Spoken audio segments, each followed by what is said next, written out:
Hello. Hello.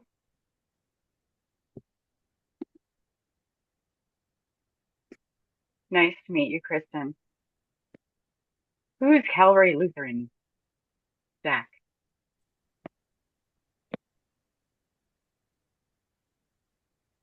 Hi, Zach. Do you have a camera you can turn on, Zach? Oh, unable to unmute. Okay. We believe you. Aw.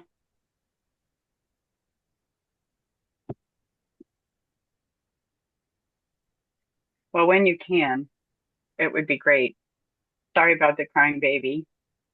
I've had a few of those myself, by the way. It won't bother me, but it'll bother you.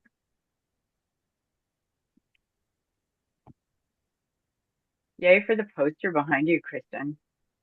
I So love that work. Yeah. thanks. I'm at my mother-in-law's place in the valley at west of Phoenix. Hmm. So I'm in her second bedroom, so I'm on a bed. Not very professional, but whatever. If it's comfortable, that's what matters. It's bouncy. So Sedona-ish is the art. Yeah. Yeah, it's definitely the desert down here. It's like 100. It's gonna be like 108 today or something. Wow. Oh, But people climate say that. change is not real. Oh, please. Tell that to um my sister-in-law down in Florida who is evacuating in this moment. Oh, yeah. Claire, I serve a church in Chicago. So Okay, Mhm. great. Oh, where in Chicago? On the north side, the neighborhood is called Edgewater. I may know somebody who's attending your church. There's, Episodically, now that I think of it, I'll check. what's If the name? if it, I can't tell you that, but if they are comfortable, I will suggest that they introduce themselves if I have the right people. Well, my church is really small, so I would know them already. Yeah. Okay. Well, all right then. Yeah, I guess you don't. Yeah, we average about 50 in worship. So I know How everybody. long have you how long have you been there? So, it'll be 2 years in February, so just Nice. just over a year and a half, I guess. You still love them? Yeah. Um, Good.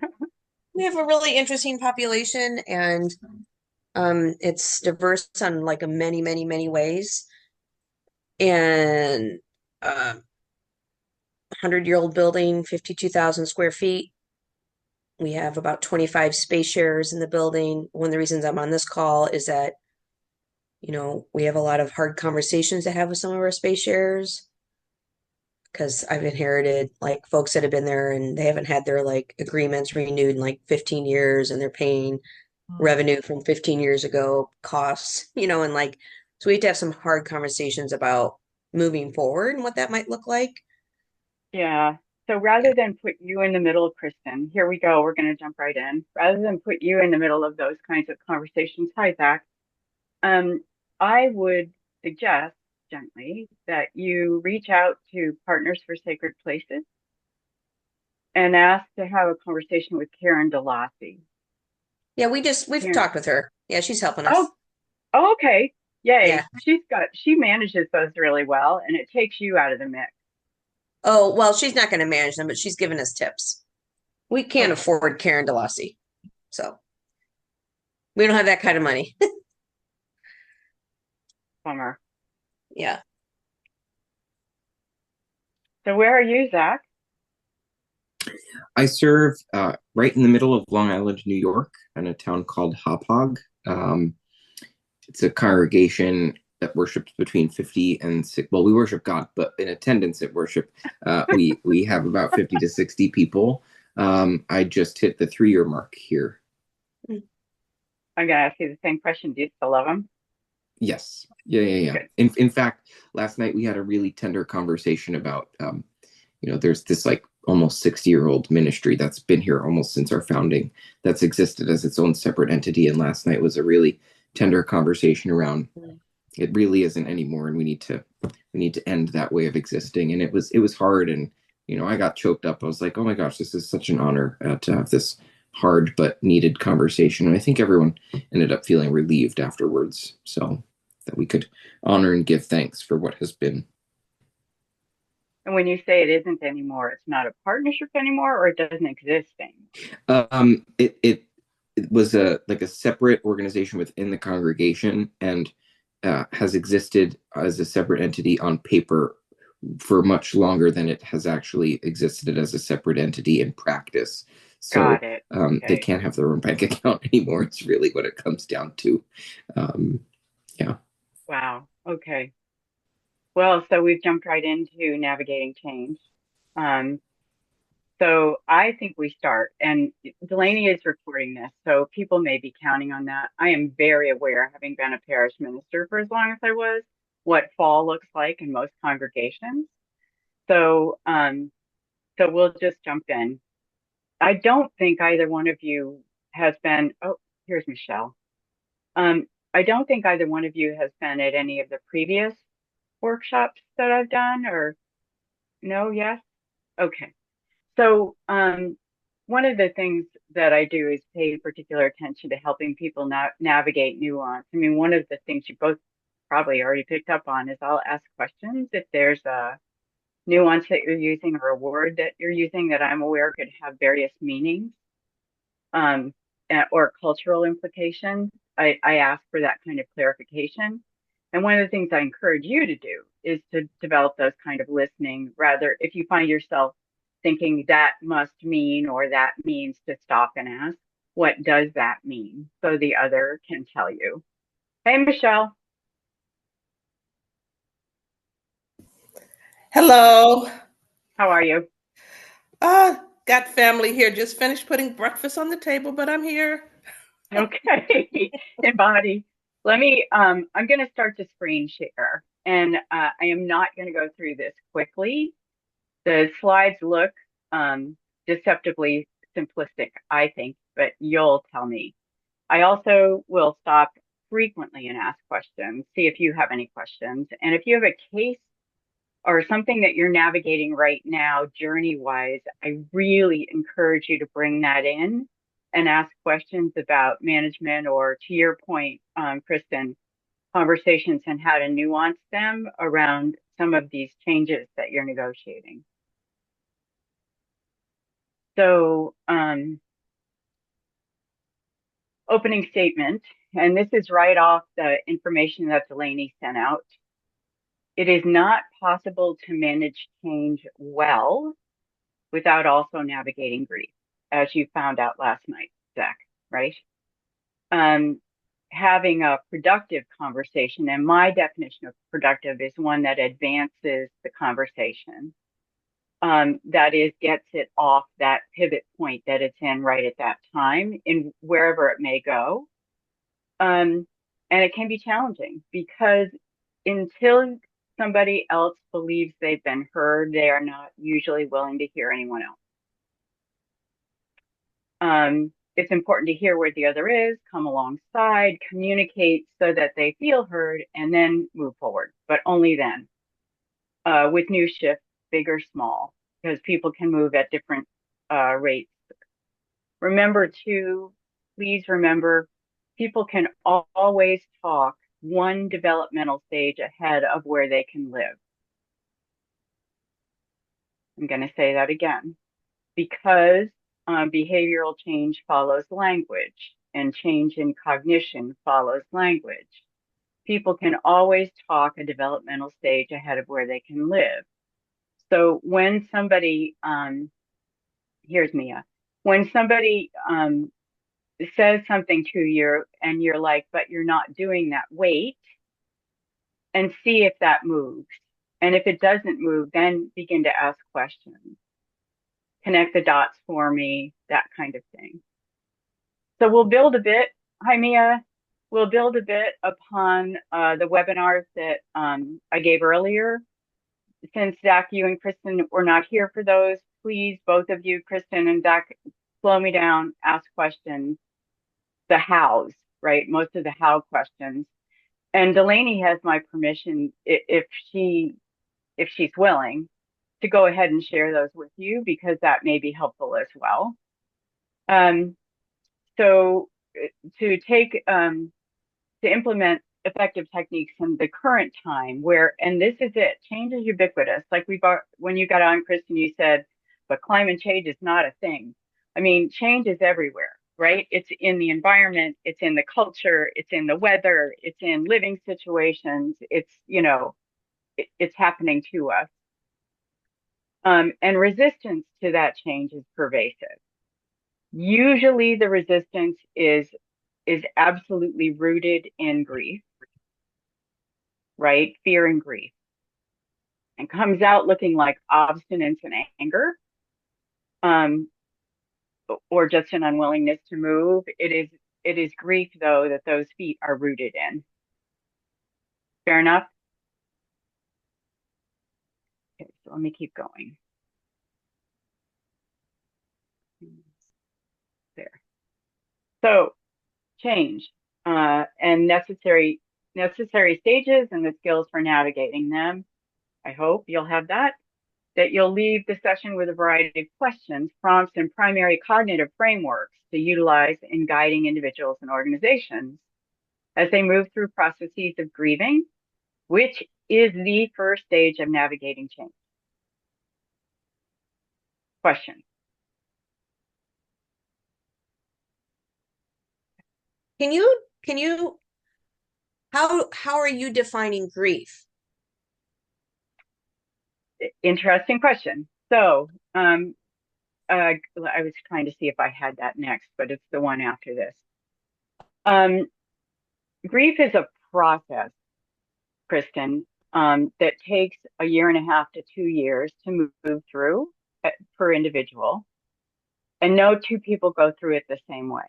So in a moment, I am going to show you a grief chart that I've developed and do a very brief, I mean, this is a 4-hour presentation in itself, presentation of the various stages developmental stages that people negotiate when they're navigating grief, and why it makes it so difficult since in a number of the stages, anger is a part of it, for people to hear past the anger, to understand, oh, this person who's really upset with me right now, which happens during the chaos part of change, is really navigating grief. I need to listen differently, not defensively, not personally, that kind of thing. So grief is an entire journey of its own, and it is the place where change begins. Navigating change begins every time, by definition. Does that help for the time being as a placeholder response? Yeah. Okay. So change is typically an external event. It happens from the outside. And in our training, educational offering, it is an event. Change is an event. Transition is internal, from the inside out, and it's a process. So transition can end in a change, but it's really difficult to go from a change being visited upon someone to transition, to go backward.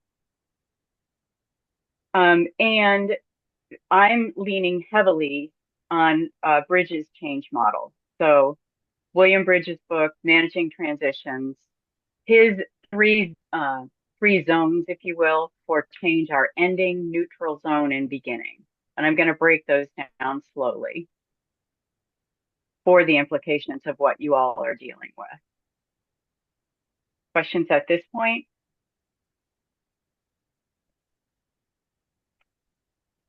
So some of you may have seen, some not, the article that was in the national news, UCC national news, probably 2 years ago now, where, because it was so unusual at the time, I had just facilitated and walked through a consolidation of 2 churches in Connecticut.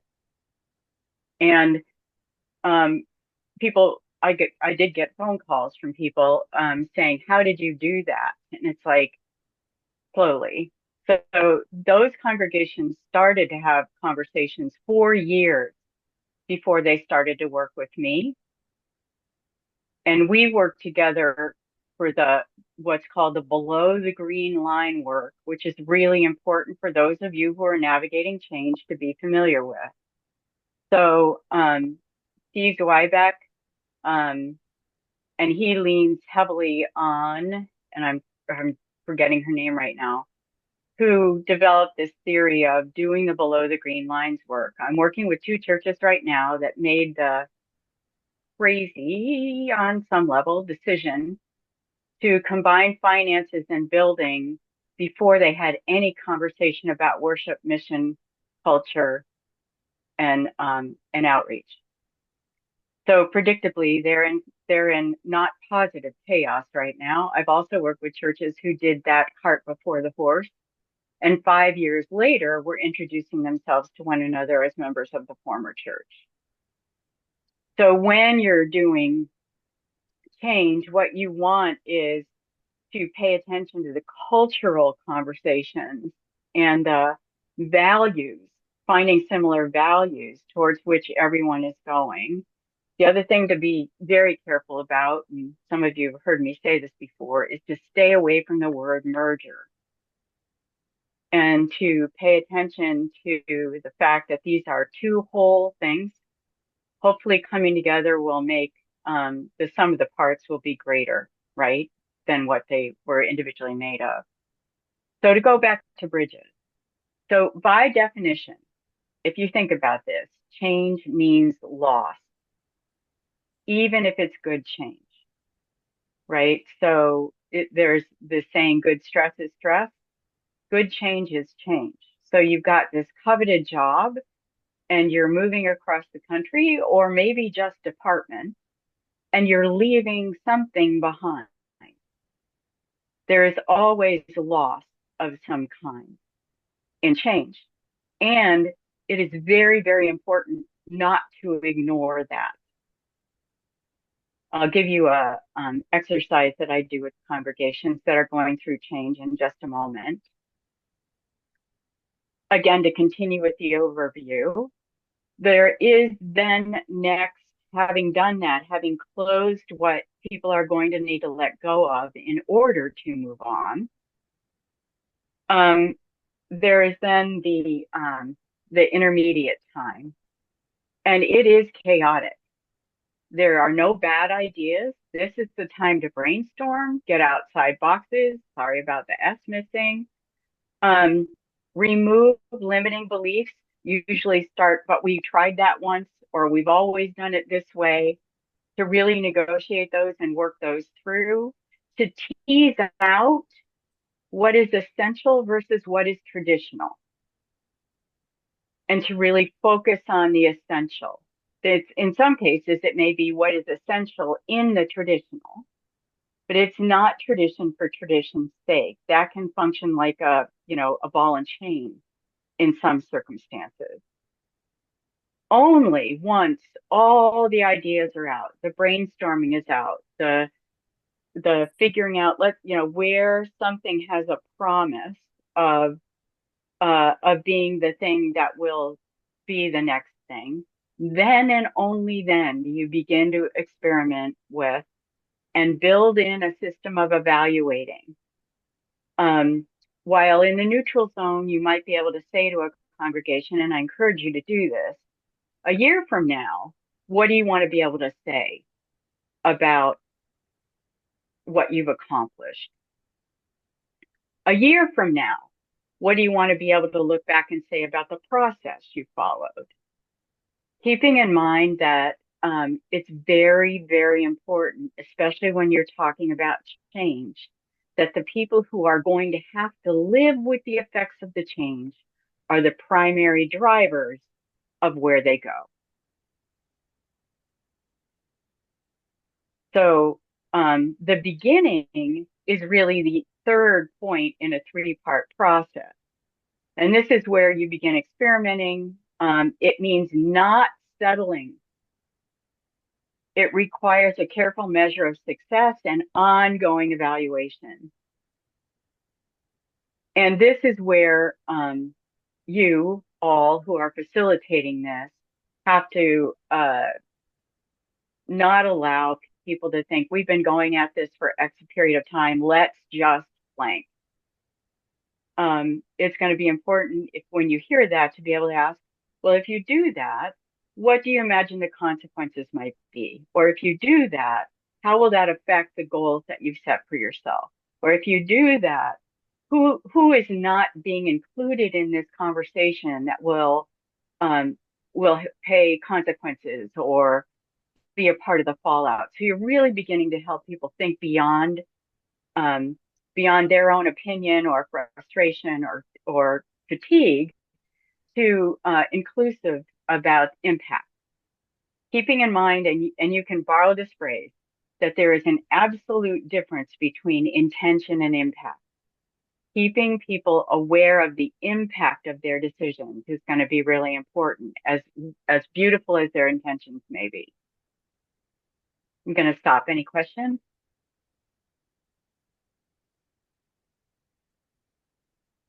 Okay. So sustainable change is based on transition. It's adaptive. It prepares. It does not plan. And you can push me if you want to know the difference in those. It considers what might not work or what could trouble the waters. It does not shortcut. It is inclusive. And it does not sacrifice comprehensive long thoughts for speed. In other words, it is not more important to get this done than it is how we do what we do. Fair? Question. This is Michelle. I have a question. Could you talk about the second point? It prepares, it does not plan. Yeah. So thanks, Michelle. So a plan is usually pretty concrete. There are steps that are outlined. There's a plan. It's written down. Preparation allows for pivot. What I have found is that plans are the quickest way to be frustrated, and that if I'm prepared, then I have all the resources and the thoughts, and I've seen this coming-ish enough to be able to go with the flow rather than experience a roadblock. Does that help? Yes, thank you. Yeah. Okay. And watch that language, Michelle. When people say plan, you can ask them, what is the difference between having a plan and being prepared? And what do we need to have in place in order to be prepared for whatever comes next? And you can even ask people, once they've put down this really beautiful plan, because they will, what might blow this out of the water? Or what might be a speed bump? Or what could be an obstacle in this? So you begin to really get people preparing for something that in their plan is inconceivable. So they won't be thrown. Anyone else?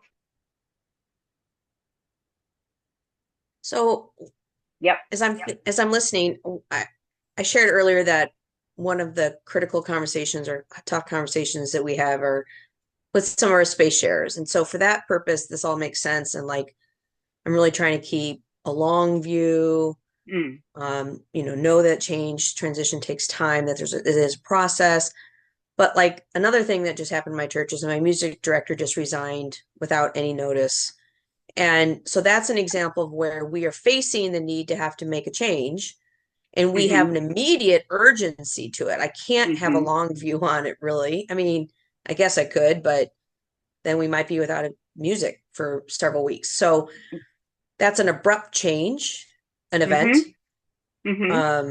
maybe there's grief and loss for some, although this person hadn't been around very long, so it's not like a long-term kind of thing. Mm-hmm. So I'm thinking about how to apply some of this Mm-hmm. to that kind of a thing.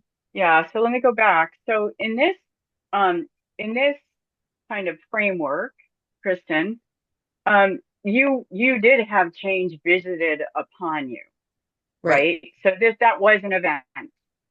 So to be able to make space for whatever process you may need to do to end that relationship, there are going to be people who have feelings and they're going to need to talk about them, but you can't wait to have a next thing. So I would suggest in your neutral zone, you think about pre-recorded music, um, uh, people like Harry Newcomer or yeah, we just had him again. Brian, um, I can get you his name. We've had him at General Synod at synods a number of times. Whose music you can use in the interim while you consider um, what you do next want to do without it forcing you to make a decision. You can also contact the AGO if you have an organ, if that's what your people are used to hearing, and see who does subbing in your area. You know what the AGO is? American Guild of Organists, right? So they have a site you can contact. Um, and and you might want to contact local schools and see if there are high school kids who might want to have some experience. This is really an opportunity to network in your area as long as you um, are open for that. So this is your chaos time to really mine for opportunities and get people thinking, what's really going to meet your needs in the long term? This is an opportunity to taste test. It also solves that immediate need. I had somebody do that to me in a church I was serving, and it felt like to me. So I'll just own that. And I got a hold of the local high school music teacher, and who knew he was an accordion player. We had accordion hymns for months while we figured out what we were going to do next. You've never lived until you hear Amazing Grace as a polka. So, so getting creative and having people see this as an opportunity to actually expand those outside the box ways of thinking about music that informs a worship space.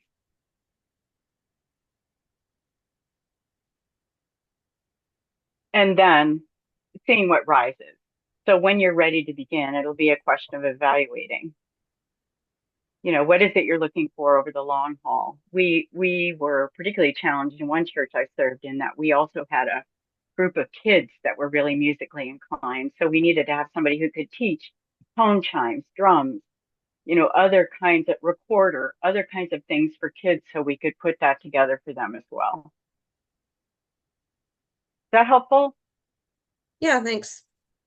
Yeah. So if people are ready, I'm going to wander through the grief cycle with you for just a moment so you can see the kinds of complexities that we're talking about. Good? And Delaney, I'm going to need to ask you, have we done this before in this format? I don't think so.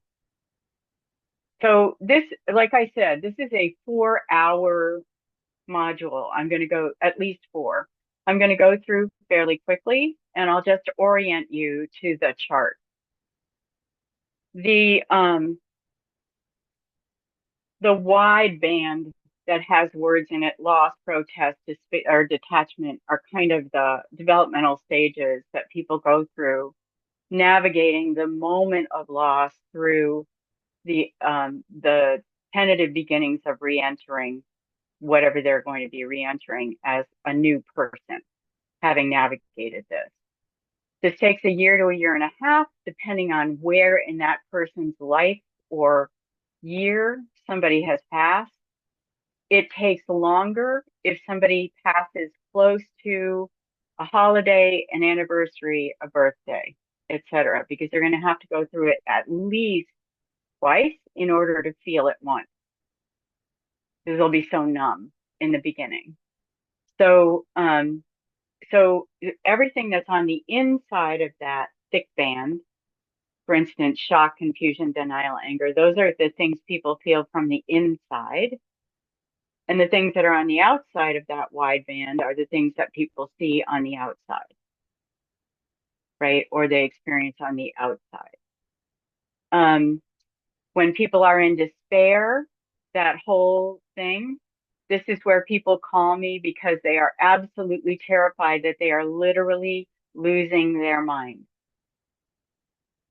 And when they navigate that third kind of stage, if you will, their friends and relatives call me saying something is very, very wrong based on what they're seeing on the outside. Let me be very clear with you, very firm. This is very important. If that wide band that has the largest letters in it were a big wall, and you put a gyroscope, people know what a gyroscope is? If you start it spinning in the center, it's kind of like a top, but it bounces more and it careens off all the sides. That is the way people move through grief. This is not a neat this, then this, then this. Very often, when you're in what would be a later developmental phase in despair, there are things literally that happen that blow you right back to the very beginning of what you will feel in the grief cycle. Shock, confusion, and denial are always the first three feelings that people have. So that remains true, however many times they may go through it. And withdrawal and regrouping is always the last stage to navigate before people begin to put a toe into moving out into the world. Those are true. So you can imagine how confusing it can be to somebody who is perhaps at a completely different space in the grief cycle to have a flash of anger directed when they've quote unquote moved past that developmental stage for themselves. So teaching people and learning yourselves the complexity of what a grief cycle not only can look like, which is the outside, but feels like, and therefore is evidenced as people interact with one another, is really important. And this is where you start. When you have, and in your case, Kristen and Zach, when you have 50 people in a room, you have a potential for an incalculable number of exponential variations, right? In where people may feel or what they express in that room, and helping them understand that is one of the things that helps make change productive rather than divisive.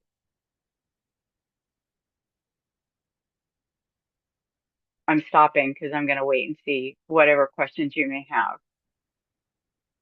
Pushback, exact questions, whatever. What would be helpful?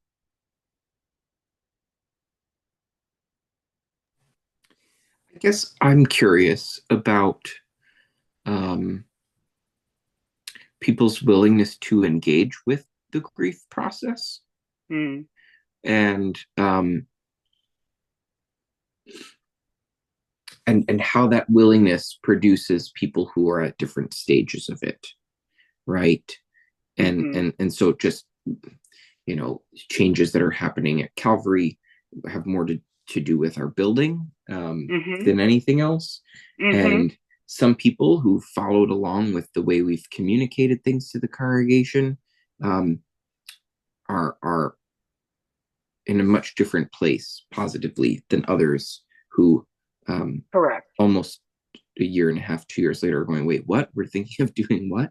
Because what you've laid out, yeah, that's denial.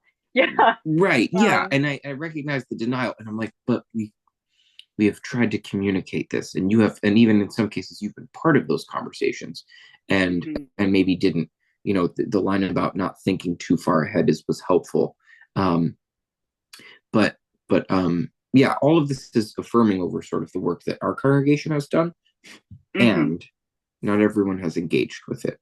And now we're at kind of a So critical moment. yeah, so brainstorm with me here, Zach. I'm going to try something and let's see.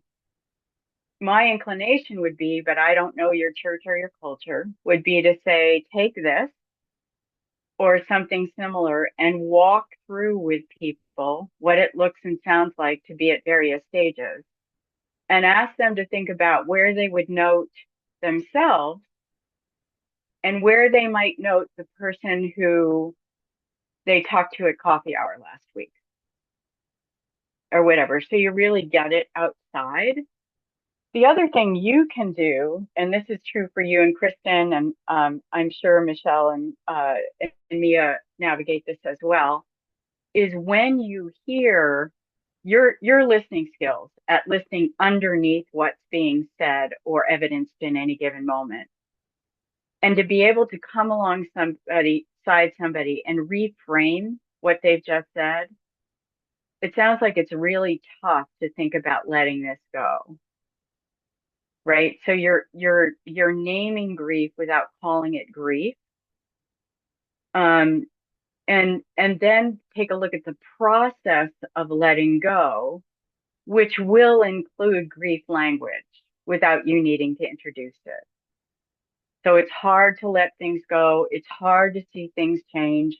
I'm wondering what the most difficult part about this is for you. Light joking, like I will very often say, so to your frustration, we've talked about this for a year and a half. What do you mean you're not aware? Which I run into in every church in the nation that I work with. So just to normalize that and to be able to say something light like, yes, denial is not a river in Egypt. You know, some of you are aware we've been talking about this for 2 years. And for some of you, it's like the clue phone is just ringing. And to normalize it like that with a kind of light-handed touch that includes everyone who's in that conversation. Does that help?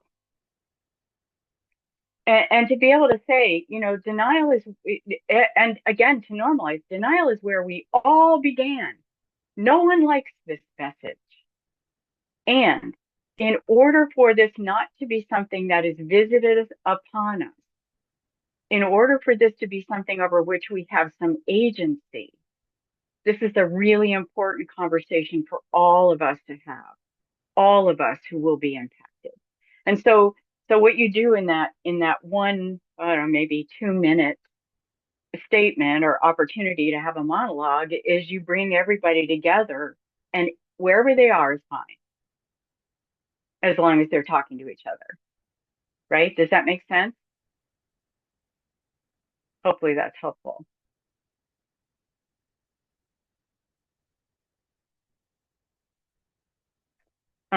Mia, Michelle, where are you with all this? Yeah, good. You're good. Good to see you. Kristen, is this helping? Kristen. Yeah, hold on 1 second. Oh, you're good. I just want to know. Yeah. Okay. So, Yeah, I did have a question though. yeah. Or not a question, maybe it's more of a So as I'm listening, and especially I think Zach, you helped me with some of your questions frame this in my head a little bit better too. And maybe this is just the Enneagram 8 in me, but Oh, thank you. That's very helpful. Yes, go ahead. Some of what I'm hearing is some of the language that you're inviting us to like put on to some of our changes that we're facing. Mm-hmm. Like, Part of my response is, I'm not witnessing or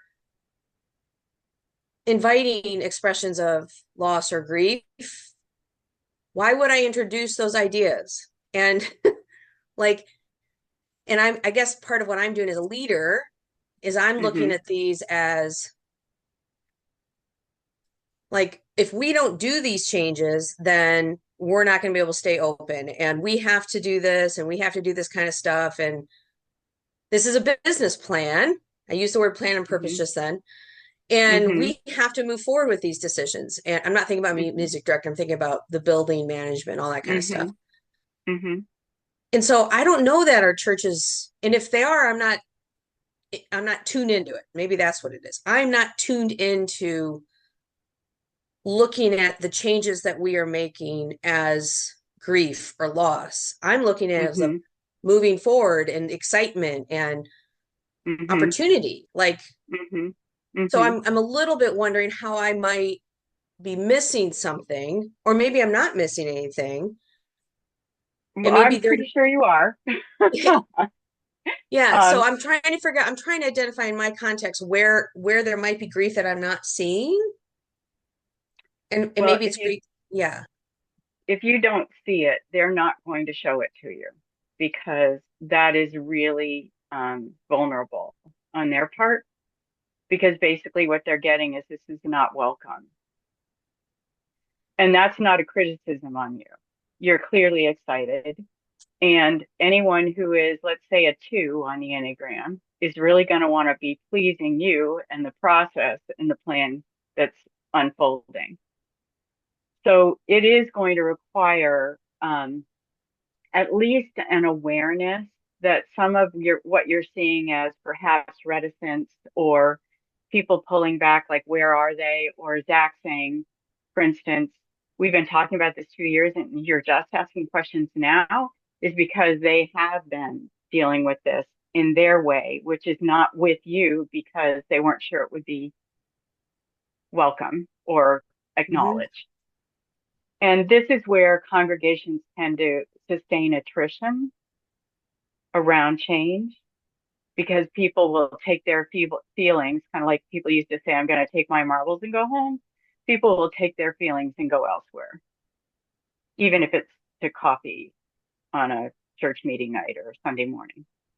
So, yes, and all of this is important because it needs to be exciting.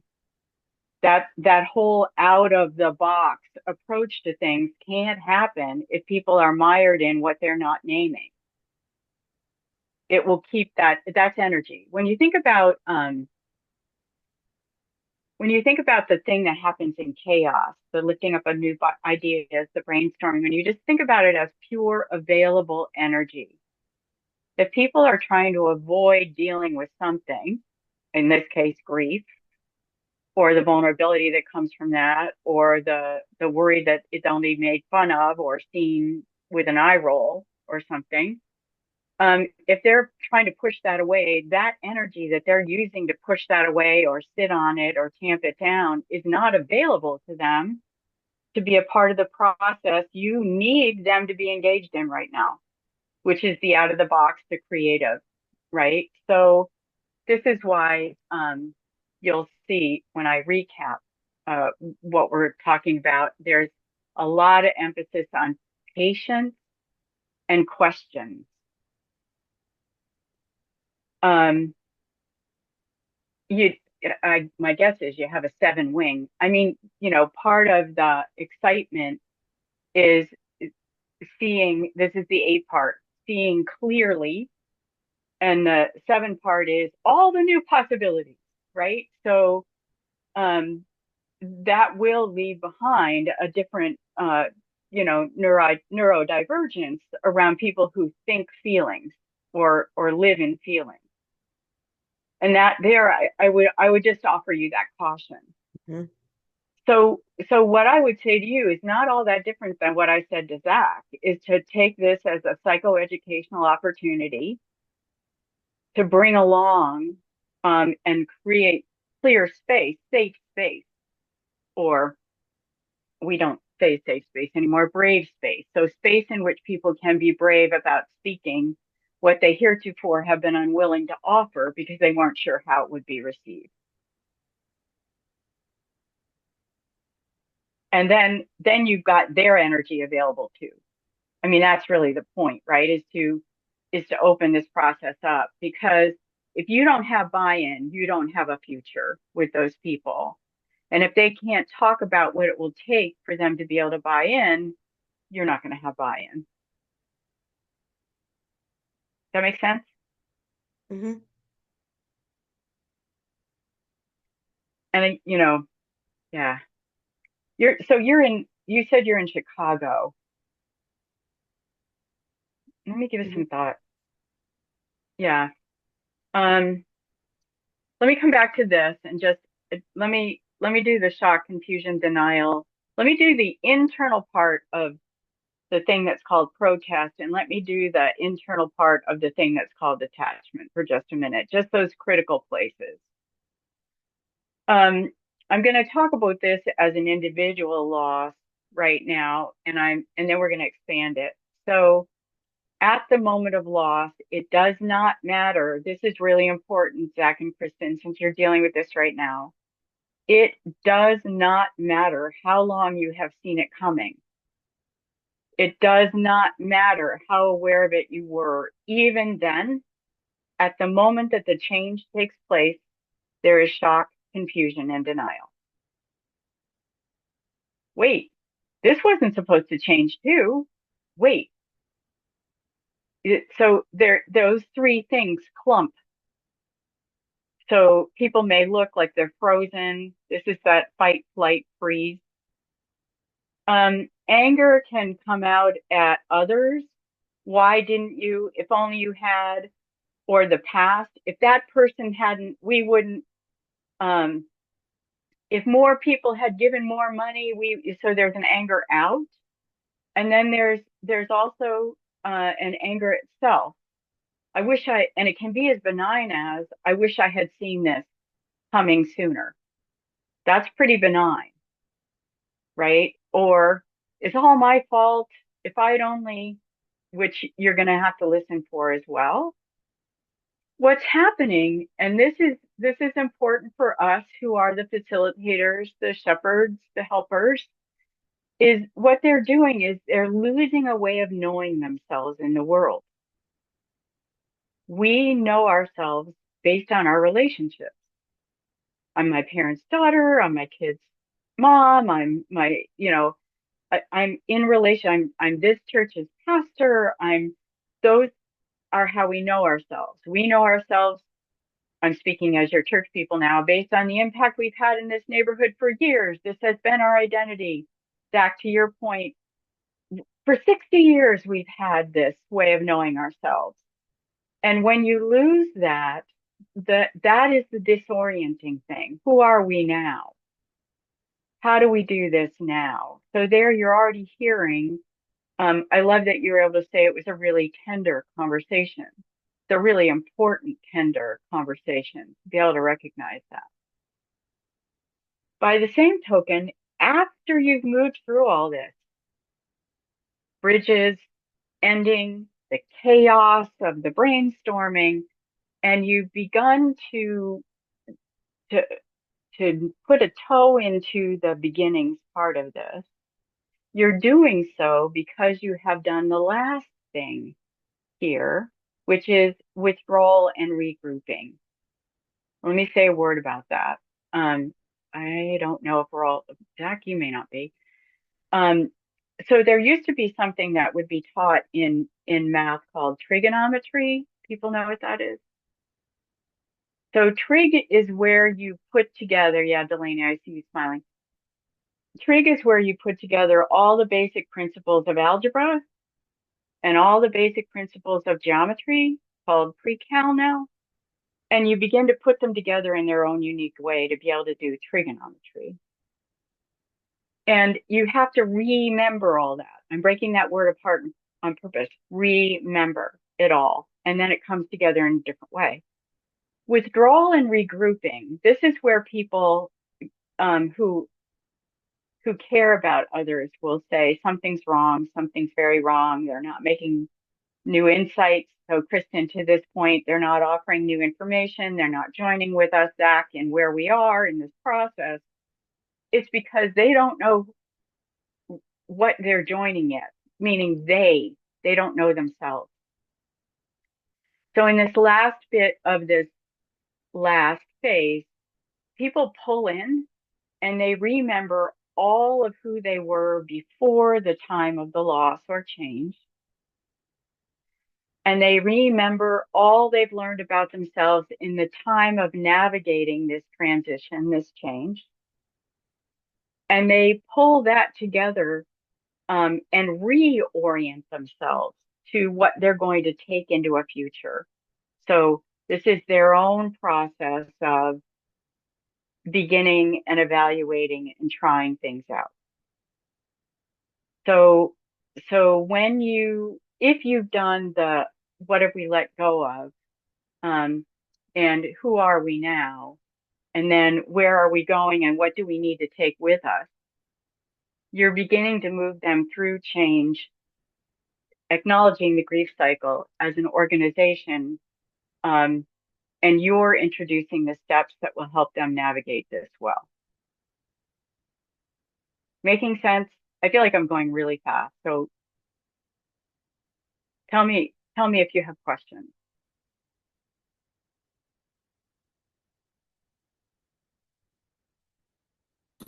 So Claire, the remembering is at the end of the cycle? Yeah. So you see, Michelle, where it says withdrawal and regrouping. So if you move all the way through to detachment, which is the quote unquote third chunk here, and it's the last thing on the inside. You see it now? And what happens is on the outside, people see disengagement, flat affect, no spontaneity, no new ideas, no new initiative. And it just looks like people being, in the vernacular, jerks or withholding. But really what it is a process all unto itself of trying to figure this out from the inside. This is where transition takes place, as opposed to a change that is visited upon. So I'm gonna Blaney and I experimented before you got on, and I can't stop this and get back to this without hiccuping. So let me invite you to pause for a moment, and I'm going to talk you through an exercise I do with churches to help them navigate change as transition.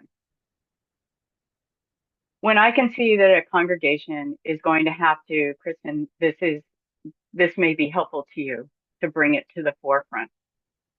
When I'm going to navigate transition with a church, and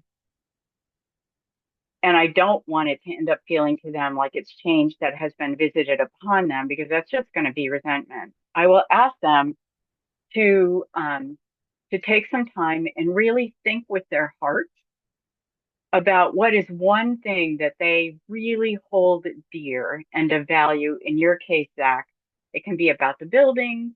It can be about the way they worship. It can be about an artifact. It can be about a program. It can be about a way of relating, anything like that, to really think about it and talk about it. I want to prepare all of you to understand that when people begin to get at the depth of this truth, there may be tears, and that's okay. Talk about it with one another. You can do it in smaller groups, depending on how large a group you're working with. You can do it in I wouldn't say a group larger than 8. Just because it's intimate work.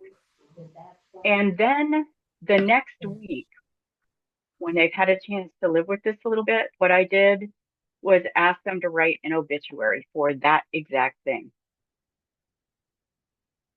And if there weren't tears before, that was a flipping mess, right? Can I interrupt and just ask a question and ask you to repeat something? You said when navigating change with a congregation, invite them to think with their hearts about, and then I missed what you said. Oh, about things that were of absolute importance to them, like a particular Bible or a pew their grandfather built, or an element of worship, or write a program that they're either like this one that you were talking about, Zach, that's been going for 60 years.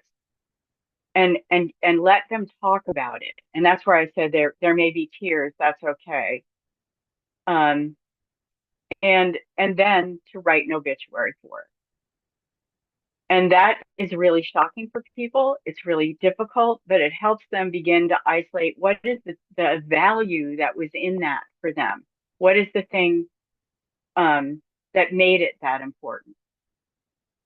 Because if they can't let go of the thing they are not going to be able to move on in a way that makes this change a transition from the inside. And if they can't do that, it will leave them behind. Because to your point, Kristen, this is really not an option, but they can't do it as though it's not an option without it falling apart, right? Without it being a change and not a transition. And you need their heart thoughts around how to do this well.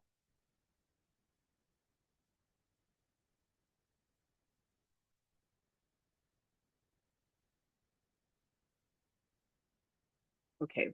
I want to keep going and then we can come back, right? Because I want to allow time for Q&A. So I'm going back to this other slide. Slow and steady. Keeping in mind, by definition, whether people want to lift this up or not, you know that by definition, change means loss. Even if it's what door they come in.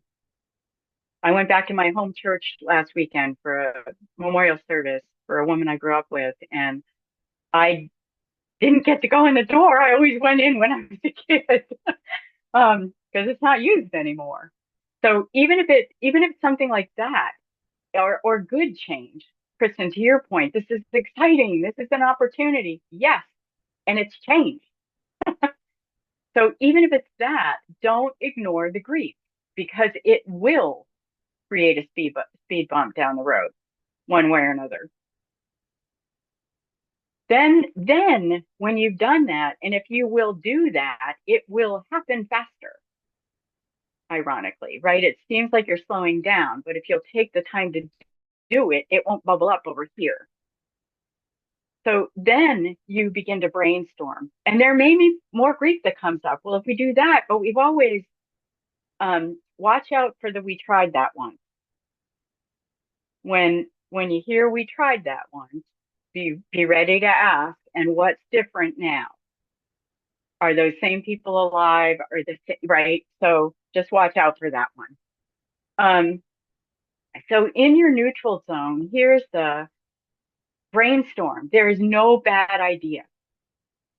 That has to be kind of a quote unquote rule of operation. Get them all out. And one question I've learned to ask as a coach is, what is the thing you have consistently told yourselves will not work? I want them to name it, because often embedded in that is exactly the avenue towards success. They just haven't heard it out loud and looked at it that way. What is one idea that you've consistently dismissed? Right? So you're getting it named. So get people outside the boxes, outside of the limiting beliefs, and pay particular attention. This is grief, but that is grief right there. That's not an objective statement of fact. That's we're losing something, or something's happening and we haven't named yet. Once you've done that and things begin to emerge, and you can see, Kristen, to your point, the energy building around certain ideas, then you begin to ask questions about, well, if we were going to pursue that, what would be the first next step? What resources do we need? So you're planning for success. And then as you get to that point in the process where things seem gelling, counterintuitively, what could blow this out of the water? Or what could be a speed bump here? Or what have we not considered that would be an impediment? Or who's not in on this conversation who will be impacted?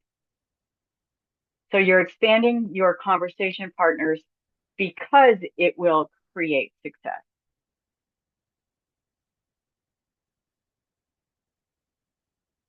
This is why I say slow and steady. This is not, you can't be more interested in a deadline than you are in doing it well. Can I say something to that as I'm Yeah. listening? I think that for some of us, myself included, probably, I might make the higher value the outcome and not value the process.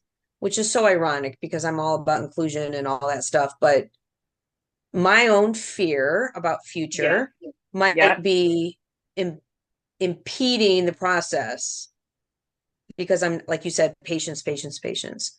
And so I think, if a church Yeah. has lived Okay. for 12 years without increasing the revenue of their 12-year-old tenants, then they can probably do it another 6 months. And Yeah. so I'm hearing you and I'm trying to put this in perspective of like how my fear is Hmm.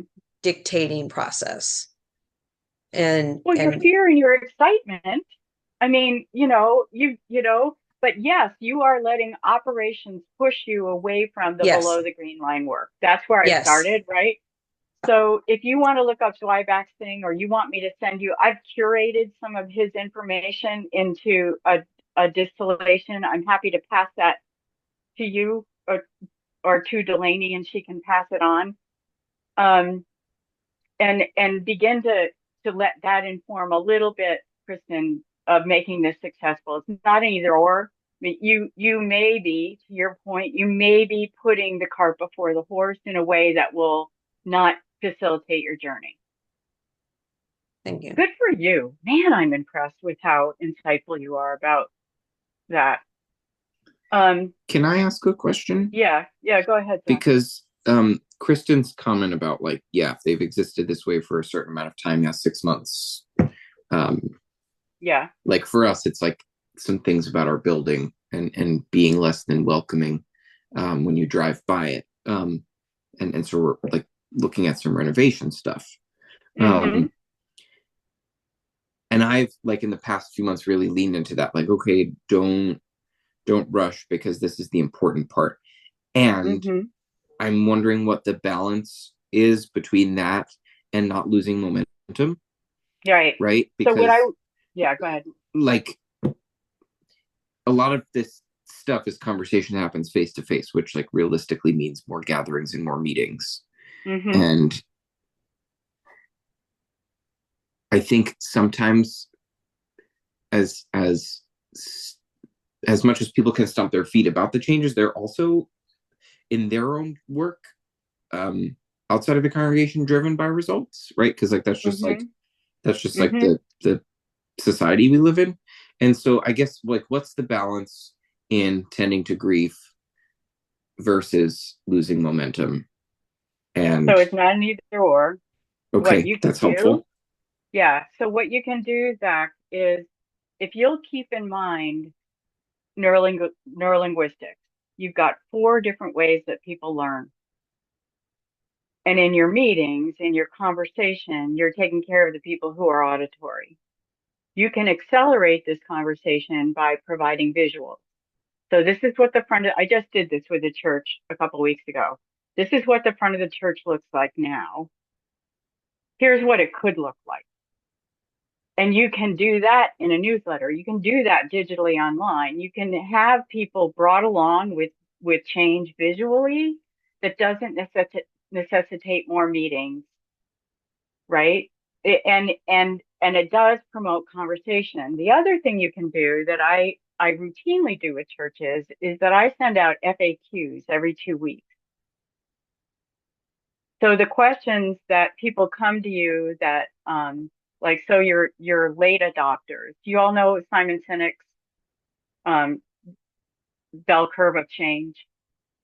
So your late adopters only come along with something if they come along with something because they can't not. These are the people who will buy smartphones only because they don't make flip phones anymore, kind of thing. Because familiarity is more important than advancement for them. So so for your late adopters, the FAQs are really helpful. So you start with the most rudimentary questions, the questions, Zach, that people are asking now that are just picking up the flu phone, and you create a policy statement and you build on those. And every 2 weeks, you've got other set of questions, other answers, not usually more than 3. People can't do that. So 3 questions that people are asking and 3 policy statement answers that are very carefully crafted. And in this instance, for both you and Kristen, what I would say is you start with, this is what it means is ending. We have to let go of this. Let's figure out how we honor it, right? It's not a severing, it's an honoring and a letting go. These are the ideas that have been generated. And this is what has been floated as a measure of success. So you put all three of those in response to each question that's asked. So you're doing a microcosm of the process that you may or may not be able to do in a longer form, but you're following the psychology and the healthy organizational structure around transition rather than having it be a change that is visited upon them down the road. Is that helpful? So pictures all over in the building when people walk in the newsletter, on the website, FAQs accessible digitally and on the website, right? All the things, information all the time. Remember, it used to be the 3+3 theory. People needed to hear things 3 times and see things 3 times before you had permission to begin to believe that they might have heard you. All those qualifiers, permission to begin to believe that they might have heard you. Now it's 8+8 because of the sheer volume of information that people are exposed to in a given day. So you can't do these FAQs often enough with that knowledge of what goes on organizationally right now. So if it seems simple, do it. When I teach, I say there's no such thing as a stupid question. If you have a question, and I don't care if 5 people have asked it, 2 others in the room are hoping you will. So ask again, right? Okay, let me do this last. All right, so I'm recapping here. Pointers for success. Make friends with grief and chaos. If you can make friends with that, if you're unflappable around that, then other people can lean on you psychologically to explore it for themselves at their own pace. Be patient. You'll notice that's repeated 2 other times. It's just be patient, be patient. Counterintuitively, if you manage it here, you won't manage it 5 times with the same person, right? You're working it through. Choose leaders to work with. I call them thought partners who can see the big picture and can put the big picture ahead of their own opinion. So they've done their grief work. They can be your partner, Michelle, in the excitement and keep their ear to the ground. I'm sorry, Kristen, and keep their ear to the ground for where other people may be emotionally. And they've got that big picture they can share. Ask questions, ask questions, ask questions. Remember, wherever they land, they will need to live. You are most likely moving on at some point, right? So it has to be something they can live with, not your idea, not your vision of their future, because you will take that with you. This has to be a vision of their future they can live with.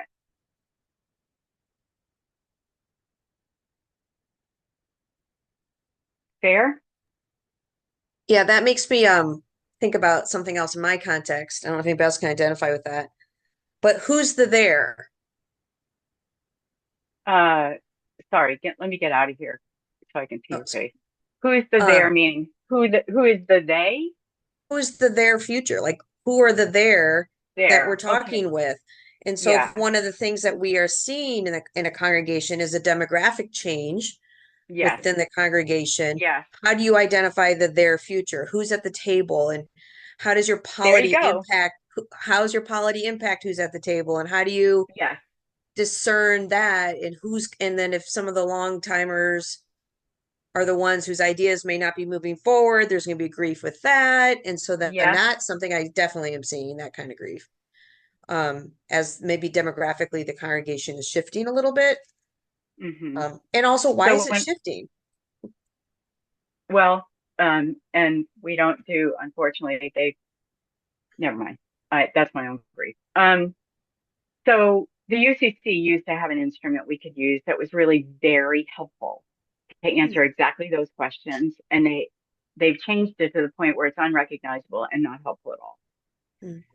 So if you can get a hold of the census report for your area of Chicago and to identify put a compass point and draw around it. What's your mileage? There's your area. Don't get people to think in terms of where they come from.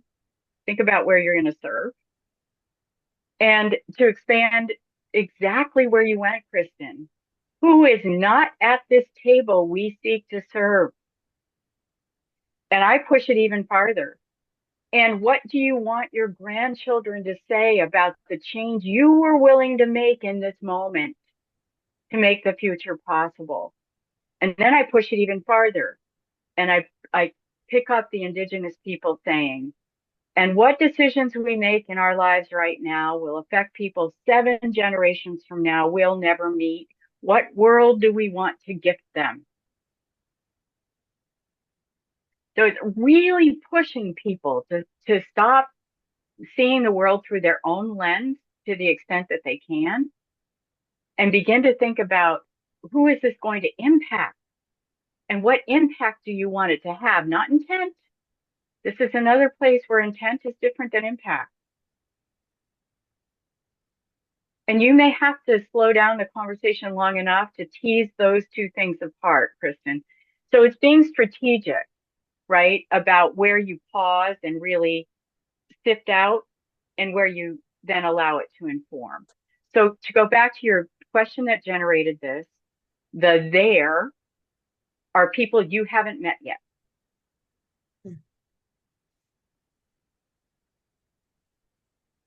What do you want them to be able to say about what you've given them? And what does that mean? Yeah, go ahead, Michelle. What? I just want, thank you so much. I mean, just the language that you've been using, I find so helpful. So thank you. And I want to know, did you have any resources, like if I wanted to read more to get this more in my brain, that you might suggest? Which more? Like, what do you want more? Just about the grief process and about transition. So the grief cycle itself is something I teach separately.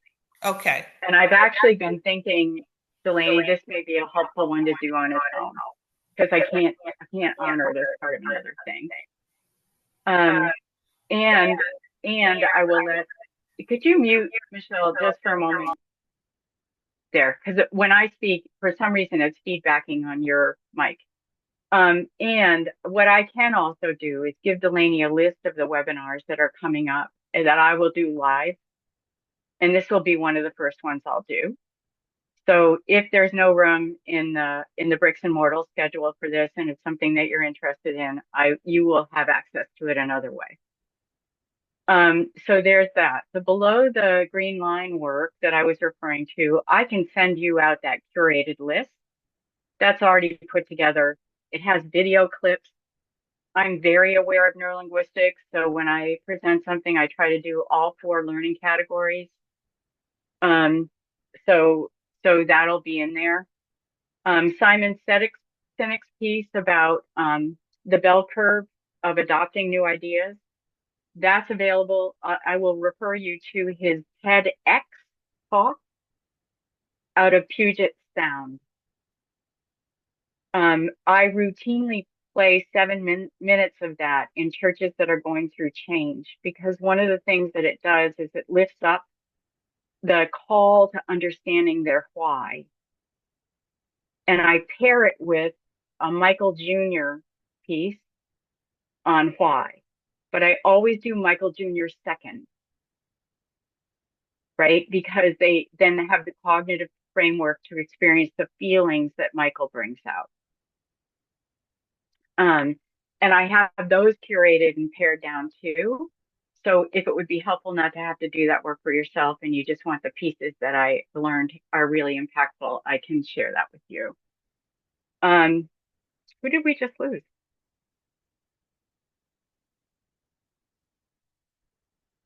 Somebody Sorry. named Lee. Somebody named Lee. Oh, Lee Atherton, probably. Awesome. Oh, okay. Um, so I can send those to you as well. You know what would be helpful? If you know there's a particular aspect of what you've heard today that you'd like unpacked, would you let Delaney know, or you can write to me directly, but let Delaney know because other people may have that question too. And if I have it readily available, I will instantly turn around and send it to you. But I know I'm hearing that you want the below the green line. I'll let you know when the webinar is coming out on the grief cycle. I'm hearing that I think I just saw that you'd like the Michael Jr. and the Simon Sinek piece. I have those. Okay. Okay. All right. All right. So the below the green line. What else, folks, would be helpful?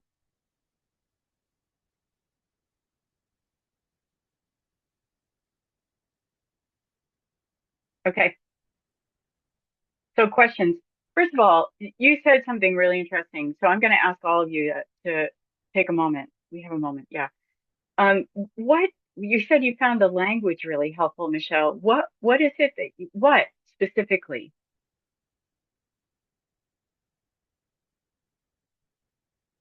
Uh, like that last line was an example, like where people land is where they live. I mean, that just the way you put that, like that really like, boom, okay, I got that. Right. Okay.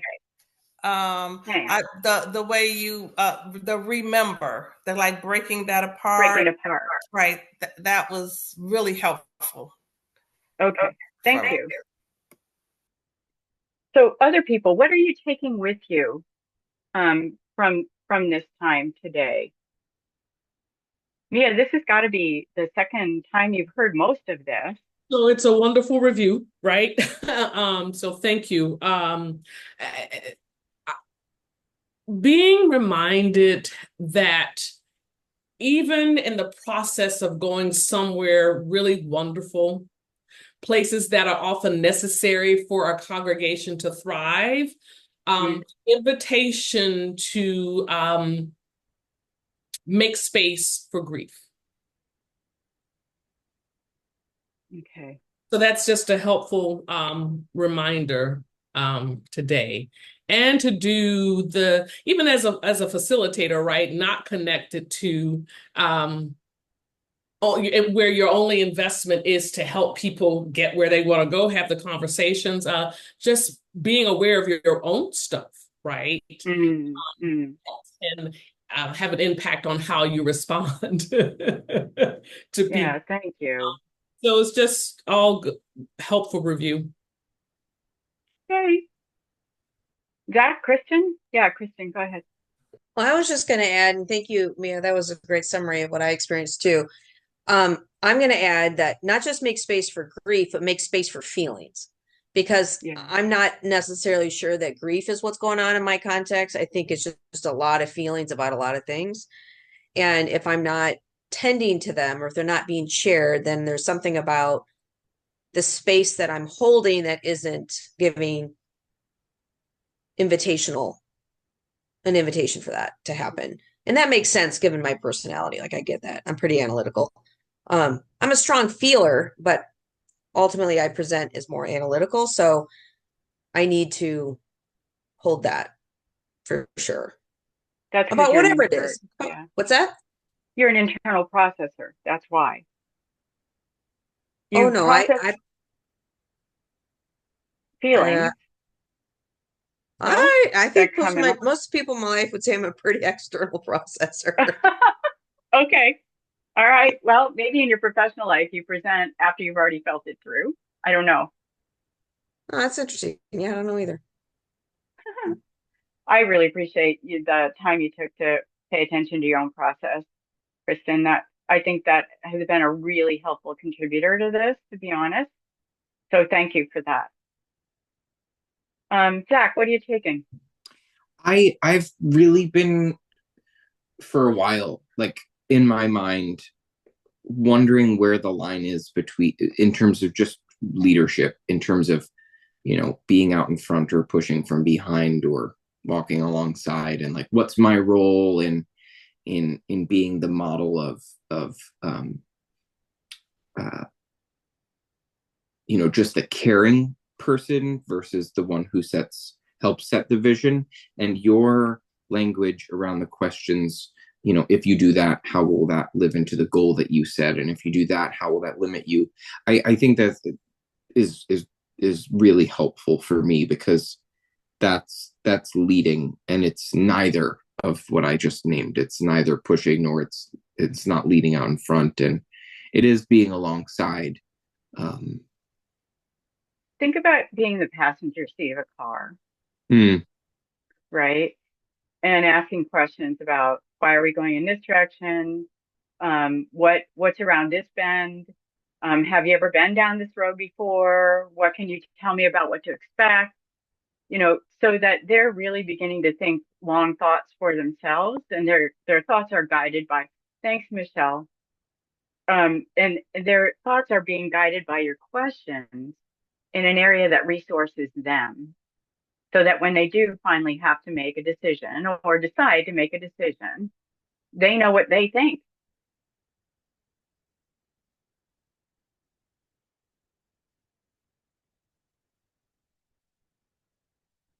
Fair?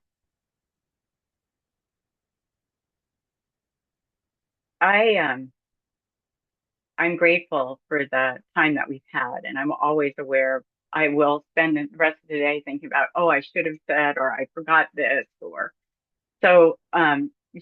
Just know, as I do this throughout the country, I'll be thinking of you, and thank you for sharing. Thank you, Claire. Yeah, You. my Thank you. pleasure. Good to see y'all. Take care. Before you leave, though, I have a few questions that I'll be sending out in a poll. If you have to leave, no worries, but it shouldn't take you that long if you'd like to fill that out. You don't need me though, Delaney? No, No? you're good to go. Thank you so much. Okay. Yeah, take care. I'll be in touch. I'll wait to hear from you too. Bye-bye. Bye.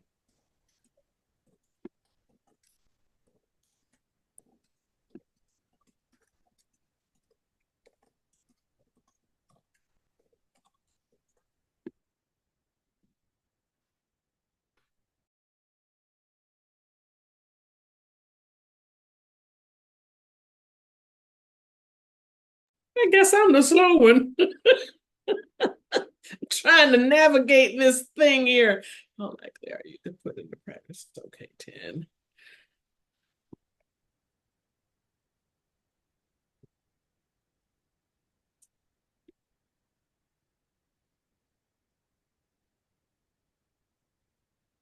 All right, Delaney.